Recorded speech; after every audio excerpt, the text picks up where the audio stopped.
Kumusta kapatid? Ito po ang tanong. Madali lang bang maligtas ang tao? Oo.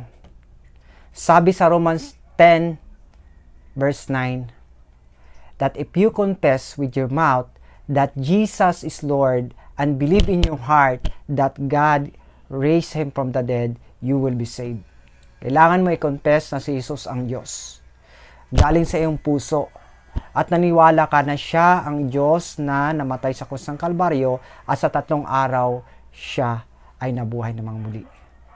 Sabi sa Romans chapter 3 verse 23, for all have sinned and fall short of the glory of God. Lahat tayo makasalanan. Lahat tayo ay hindi nakakaabot sa trono ng Panginoon. Pero dahil sa kanyang habag at biyaya, tayo kanyang niligtas.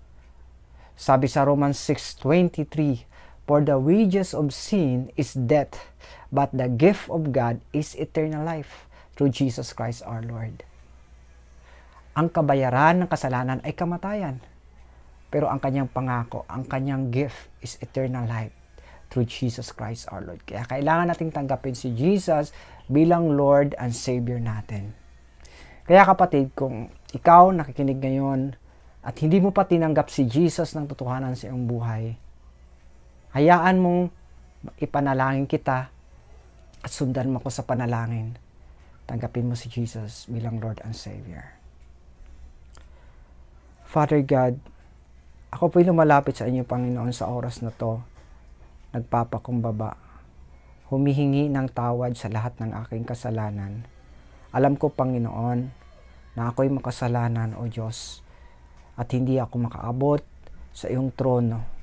But by the grace of God, ako ay iyong ililigtas. Panginoong Hesus, tinatanggap kita bilang Diyos at tagapagligtas ng aking buhay. Isulat mo ang aking pangalan sa Book of Life.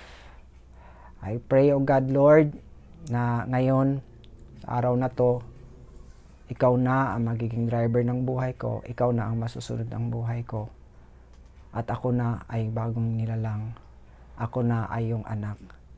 Salamat, Panginoon, dahil tinanggap mo ako, at tinanggap ko ang regalo na nagbumula sa iyo. Thank you, Jesus' name. Amen. Kapatid, kung ikaw ay nanalangin sa panalangin na yon, tinanggap mo si Jesus sa iyong buhay, you are now a Christian, you are now a follower of God. Kaya patuloy kang magsaliksik sa kanyang salita, basahin mo ang kanyang Bible, ang Biblia, which is the basic instruction before living earth. Kaya before tayo mawala sa mundong ito, basahin natin ang kanyang salita. Ito lang po ay basic instruction.